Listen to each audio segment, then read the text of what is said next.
Ed here with the Digital Digest, and today I wanted to share a recap from Samsung's Unpacked event, which was earlier today, August 5th, 2020. Now, of the 7 devices that were revealed, the most compelling you're looking at right now, which is the Samsung Galaxy Z Fold 2. The reason you've got Z in there rather than just Fold 2 is because it borrows the same hinge mechanism, except it's supposed to be improved, from the Z Flip. So that means less of a gap when closed, more durability, and flex mode, meaning you can open and close it halfway, 90-degree angle on a table, and you're good to go. We've got new cameras, likely the same that are found in the S20 Ultra, even though it doesn't look like it. And then the internal display is larger, no more notch, so that's all good, cleaner, and more immersive. 120 hertz support for that internal display, fingerprint scanner on the right, and then on the front, we now have a display to do it justice, 6.2 inches, so nearly the entire footprint of the device. No other specs have been made official other than literally the battery rating, which is 4,500 milliamp hours, so again, 2 batteries, but more capacity, definitely a good thing. This is a spec update. This is a cleaner design than the first gen. In fact, this is what I would have liked to have seen in the first gen, but I'm just happy to see it here, even if it is a year later. It's actually less than a year when you take into account that this was delayed, the first gen. But on September 1st, we'll have pricing, full specs. I expect it to mirror the Note 20 Ultra, which we'll be getting to in a moment, because after all, that's what the first Fold mirrored in terms of processor. So we'll likely see a Snapdragon 865 plus, 12 gigs of RAM. I'm hoping for a ½ terabyte of internal storage, like the first gen. They may give a lesser or greater amount of storage for an alternate price point. No micro SD card slot for storage expansion. I hope they'll offer that. But look, they omitted the S Pen. They chalked that up to the fact that they're trying to keep the Fold lineup of phones and Note lineup unique unto themselves. But the reality is, I think that's a load of crap. They clearly, in my opinion, don't have the technology yet to allow us to put a stylus to that internal foldable display. So until then, I think we'll be waiting, and that's no different than the fact, again, what you're looking at, that a foldable display still cannot close completely flush. It's just a matter of the technology that is current, and until some new breakthroughs, you're not going to see that, if ever at all, especially with glass, no matter how much Samsung is pushing that this new glass overlay, an improvement from what they used in the Z Flip, is being used here. So let's move on to some other devices. I dedicated 3 minutes to this for good reason. It's the most impressive, in my opinion, offering from the entire event. And that's, by the way, the account that leaked it on August 4th. Now, let's take a look at GSM Arena. I give them credit for, in my opinion, the most comprehensive overall wrap-up, as they put it, of the Unpacked event. So we got a Note 20 Ultra, a Note 20, the Z Fold 2, the Tab S7 5G, Tab S7 Plus 5G, the Galaxy Watch 3, and the Buds Live. Let's get the Buds Live and Watch out of the way. The Buds Live are important because they are a complete redesign, but more importantly, they support noise cancellation, something that should have been there from the very beginning. Every other competitor, including inexpensive Buds, true wireless ones made in China that I get all the time for review, all support it. They all do, differently in terms of their performance, but this is something Samsung should have had from the start. I think the Buds are going to be very popular. The color, I'm not so sure about. I'm not in love, by the way, with this new majestic bronze, but who knows? Maybe all of you are. It doesn't really matter. There are other color options. The Galaxy Watch 3, the most impressive spec that they're putting out, besides, of course, LTE capability, is that it does now support ECG, so the electrocardiogram feature, which is still not that precise. I wouldn't rely on it. It says certified. The ECG, it's not an EKG, but the ECG function has existed in the Apple sphere, and so I think it was obvious that it was going to make its way here. Otherwise, they made the display larger without making the watch larger, and I think that's great. You get a gig of RAM, the battery, 340 milliamp hours. I likely myself will not run out and buy this because I'm happy with the previous gen that I have right now, and I don't see this as compelling enough, even if it has 8 gigs of internal storage and is more fleshed out. Wearables, if you're happy with what you have, it'll be enough. For those of you that are runners, though, it does offer, from what I saw in the Unpacked event, some compelling running stats that it records. So I think, that may be worth a look. Now, to the Note 20, because that is arguably the biggest seller, likely to be the biggest seller that they launched, even though we are in the course of a pandemic. And on that note, if the Fold 2 goes over $2,000 without offering us a 1 terabyte or, a 1 terabyte version, meaning 1 terabyte of internal storage, I will gag a little bit, and so should all of you. It's a luxury device. It'll sell no matter how bad the economy is in the whole world. The shape of the world is now with what's going on, especially the intelligent U.S. I love my country, but not the response. So moving along from that, the Note 20 specs, pretty straightforward. In fact, instead of looking at this, let's look at it compared to the Note 10, because I think that's the appropriate comparison. And this is where I think Samsung kind of shot themselves in the foot, because the Note 10, the whole beauty of that phone last year was that it was small enough to open up the market to users that never would consider a Note device because of its size. And unfortunately, that has gone away. So at a starting price point of $1,000 US, the new Note 20 5G sports a larger display. We're looking at, it's a larger device in every way. You can see right here, we're going from 168 grams to 194 grams. That is a big difference, nearly 1 ounce heavier and larger in every dimension, pretty much almost on that page. And that's because the display has moved from 6.3 inches to 6.7 inches. I don't think this is a good move. Resolution, almost the same, because pixel density is actually worse. 1080 by 2400 on the new Note 20, whereas on the Note 10, 1080 by 2280. But again, because of the smaller screen size, higher pixel density. Beyond that, of course, Android 10, Samsung's other big announcement, which I should have mentioned, 3 years of software support now on all handsets going forward until they say otherwise. That is pretty damn good. I mean, I'm proud to hear them say that. That's more than even Google offers with their Pixel devices. Granted, those are much less expensive. But I still think they're going to have a tough time selling this at $1,000 as a flagship. You can see 128 gigs of internal storage, 8 gigs of RAM, 256 gigs with also 8 gigs of RAM.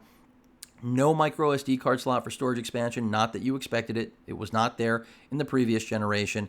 The processor, that's a pretty good bump, 865 plus versus the 855 in the previous gen.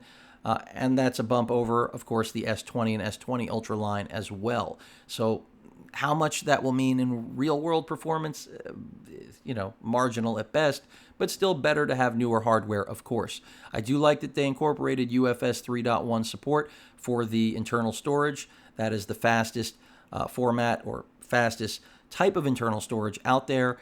It was not present in the previous generation. The cameras do see an improvement here. That 64 megapixel sensor is there for at least one of the cameras. 3 times hybrid optical zoom. If you want the true optical zoom, that's what the Note 20 Ultra is for, among many other things. 8K video is on board if you want it. Nothing wrong with future proofing, even though I personally don't even have an 8K display. 10 megapixel selfie camera. Those are pretty much the same specs as the previous generation, so nothing groundbreaking there. Of course, everything you'd expect in terms of Wi-Fi and Bluetooth support. Again, nothing really new. NFC is on board. FM radio is on board in the US, just like the previous gen. USB Type-C is now 3.2 as opposed to 3.1. No fast charging beyond 25 watts with this device. I wish they had done that. Unfortunately, that applies to the Note 20 Ultra as well.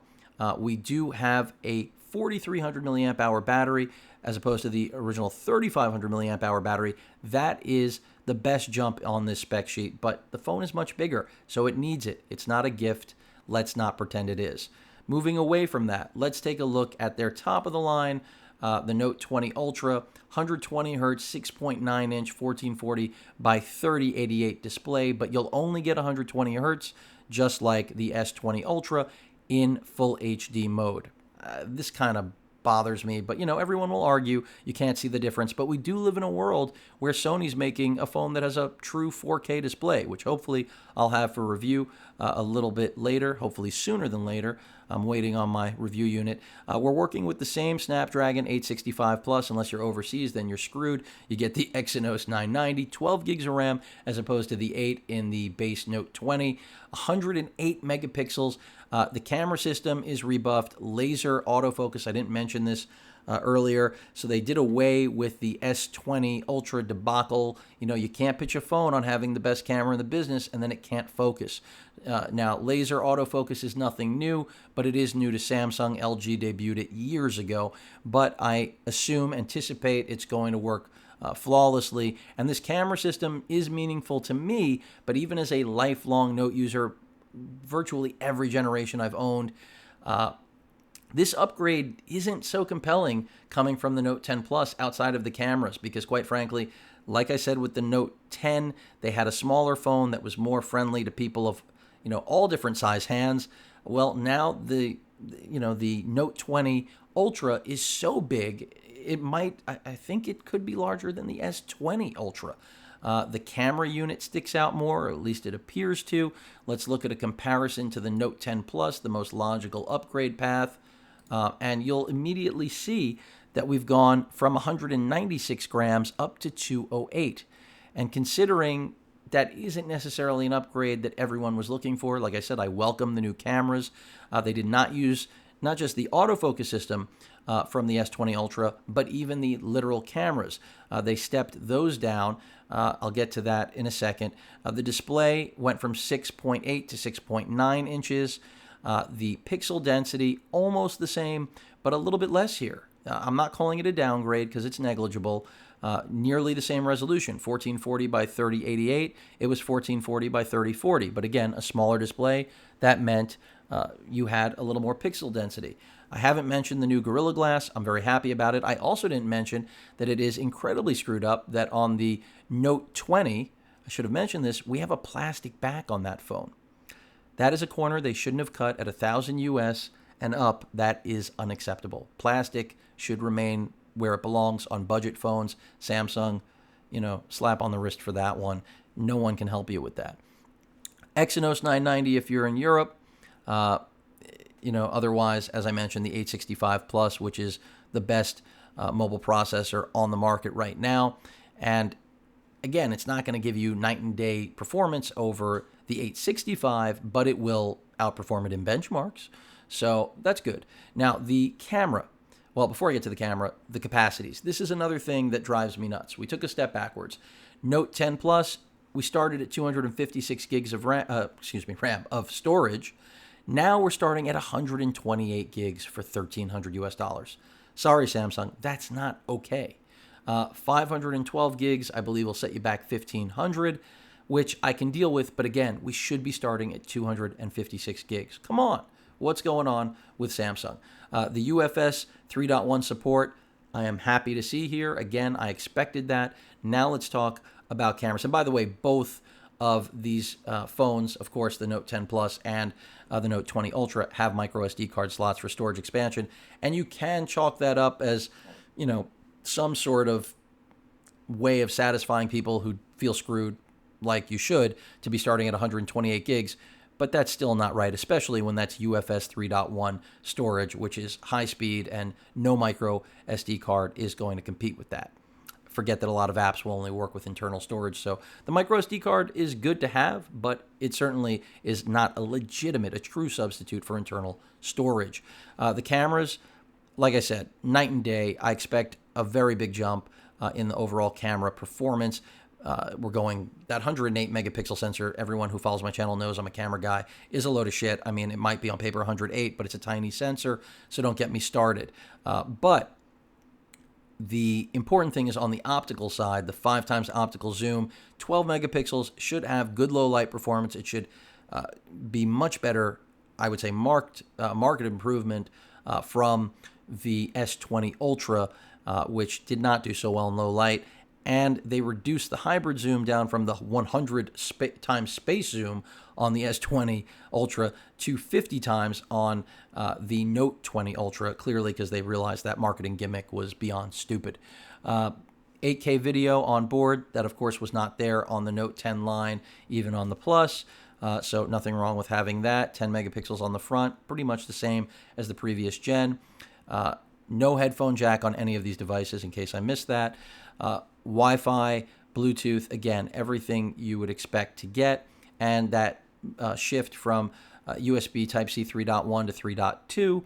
Again, I am disappointed by the fact that we do not have faster charging than 25 watt. Every other manufacturer is stepping up. Don't know why. And on the battery, I am glad we moved from 4300 to 4500, but that's the same battery size they're using in every one of their premium devices, the S20 Ultra included. So while I expect all-day battery life, it's also a product of having a bigger display, a more power-hungry, pretty much everything inside of this beast of a phone. My biggest fear, though, is that this phone is just too friggin' big, just like the S20 Ultra. And if you hold it in your hand and you think it's fine, then you're good to go. It is the best phone of its kind on the market. But if you don't need the pen, I have to say the S20 Ultra at discount is going to be the better option. Not because I like it, it's just because the spec improvements that you're getting here are not important enough to spend more money if you don't care about getting that S Pen, which, by the way, has been relocated to the left side of the device. Something else all of you should know. And there are some other nuanced improvements that are all a work in progress. Air commands, gestures rather, with the S Pen that are brand new. But I still can't make a very good argument for anyone moving from the Note 10 Plus to the Note 20 Ultra. I just can't. Pricing and overall specs, yeah, it's a better phone, but if I don't like the handling, and yeah, it has the curved screen, by the way, the Note 20 does not have the curved display, just like the Note 10 didn't, and only the Note 10 Plus did. I just can't see myself recommending it to anyone, and the fact that I'm not jonesing to get this in my hand is a problem. Part of that also is that I know that Z Fold 2 is around the corner, and that I do think is the game changer. It's what I had hoped for in the first gen. It's the reason I held off on the first gen, unlike many other shoppers out there. And knowing you're going to have 3 years of software support certainly is solid with all of these devices. Now, last but certainly not least, the Tab S7 and S7 Plus. Now, what I will tell you about the S7 is that I really wouldn't consider it unless it's completely based around budget. It starts at $650, so I don't think it's inexpensive enough to make an argument for budget, and that's because Samsung abandoned their Super AMOLED on this tablet. So while every other spec on it is solid, from processor to the amount of RAM to the actual battery size, don't get me wrong, this is a great tablet. It's not the one I would purchase simply because no AMOLED means no purchase from me. So, I mean, even my monitor right now, my center display, is the LG 48-inch CX, and there's a reason. It's the first legitimate size and performance, 4K 120 hertz that you could get in an OLED. So let's talk about the S7 Plus, which I think is a little bit of the sleeper, and this is where I'll close it out. Finally, what is it, since 2013 or whatever it is when I reviewed the Note 12.2, we have, it's not a Note, maybe they'll bring that back next year, but a Tab S7 with an S Pen that's 12.4 inches, Super AMOLED display, 1752 by 2800 res, 13 megapixel camera, of course 4K video, 6 or 8 gigs of RAM. This is basically, again, a mirror of the Tab S7. Processor's the same, the 865 Plus, but a massive battery. And of course, that's to compensate for the massive display. I wish it was a little bit larger. Come on, we could have done 13.3 and been bigger than Apple, the fruit company. But 10,090 milliamp hours sounds like the right direction. It has all the bells and whistles. I'm not worried about the cameras. The Tab S6 was a top-of-the-line tablet in every way possible. We have, of course, a micro SD card slot for storage expansion. I personally would go for the 256 8 gig build, but that'll all depend on how the promotions work out with the pre-orders, trade-ins, all that stuff that I likely end up doing. So I mean, that's a matter of personal preference, but if you need the larger display, which I want, then pricing isn't going to really sway you. You're not going to be interested in an 11-inch tablet when you can have a 12.4. Not a huge difference, but a meaningful one, depending on how much you're going to actually use this. And with DeX, this really does turn into a laptop. Now, one thing I will say is that the new keyboard cover accessory is an improvement. Bigger trackpad, touchpad. However, it's using the same application of sticking to the back, or at least it looks like it. Hopefully it's not exactly the same, because that was a disaster last year. In fact, I had to dump it even with getting the promotional price of $90. It was such a piece of shit. I couldn't recommend it to any of you. So many of you swore by it that you were able to stick it on and it never moved. But then for every one of you, there were thousands of people that broke the device because it just came off or whatever, and you can blame them and say that they did a poor job of applying it and they didn't follow instructions. But at the end of the day, any manufacturer that makes it that difficult to attach a case to a tablet, that is a failure on arrival. So hopefully Samsung has rectified this, even though the design looks exactly the same, just tweaked. I hope that this has been remedied, because that will be an instant buy for me if it works the way it should. But that pretty much rounds things out. I mean, the Tab S7 Plus to me looks like a winner. The Z Fold 2 looks like a winner. They didn't reinvent the folding phone. You can see I've been looking at Goldbelly. You know, when you move and you leave New York, it's tough. You know, you don't have that food anymore. But anyway, it's even giving you an idea of what I've been looking at. Pastrami is king for me. But the Z Fold 2 looks to be the phone to beat for me personally. It will not be hampered by the pandemic because it is the definition of a luxury good. Those do not generally suffer unless they're clothing these days. The Note 20 and Note 20 Ultra, I don't know. It's been a long time since I've scratched my head about brand new Note devices, and that's because the Note 10 Plus is so damn good and now so much less expensive than this phone. I mean, you can pick up the Note 10. I saw an Amazon ad while doing this video for $600 some odd and change. I don't know that I could ever tell anyone that the Note 20 or Note 20 Ultra is worth any sort of premium that's 40 to 50% more, because I know it's not. As much as I'm for bleeding edge tech, the latest and greatest of everything, it's just not there. And for the first time, the Note lineup feels like an extension of the S20 lineup more than ever. So while Samsung had the nerve to say we didn't incorporate a pen into the Z Fold because Z Fold 2 because we're trying to keep the brand identity separate, that's where I say they're kind of full of shit, because the Note 20 and Note 20 Ultra are literally an extension of the S20 and S20 Ultra. They just have a pen and new processors and a few new features, but the identity is starting to get a little bit blurred. So that's my wrap up. Hope you all enjoyed the video. It's great to have 120 hertz refresh rates on the Note 20 Ultra and the Z Fold 2, as well as, I didn't mention, the Tab S7 Plus. To have that is great. I love that they brought back a larger format tablet. I wish it was a little more like their original large format Note tablet. Samsung, give us a Note tablet, please. Do it already. But nonetheless, this was, in my opinion, it took a lot of nerve for Samsung to roll out so many devices, again, in the middle of a pandemic that is just wreaking havoc in terms of the world's health, people dying, and of course, economically off the charts. We're probably headed for we've already started the biggest downturn in my lifespan, and probably anyone else that's alive on this planet to this point, since we've pretty much lost the greatest generation that was around for the Great Depression. And that's part of the reason that the world has gone backwards and devolved a little bit. No reference point. Most of the population out there hasn't had to go through the trials and tribulations that generation did. And I think if we had that reference point, which now we're slowly or not so slowly forming, we'd probably be doing a much better job without getting political. At any rate, Samsung has Unpacked, and it's a very expensive package. Whether or not you'll get in, I'm very interested. Please let me know in the comments. Again, you already know where I stand. I am after that second gen Fold 2. I know they're going to screw me on my Z Flip trade-in value, so my Z Flip probably will go to a family member. And On trade-in values, yeah, they're giving good value. The Note 10 Plus will give you 650, iPhone 11 Pro also 650. Pixel phones will get you 400, which is trash. Note 9 will get you 550. I think that's the sweet spot on value, by the way.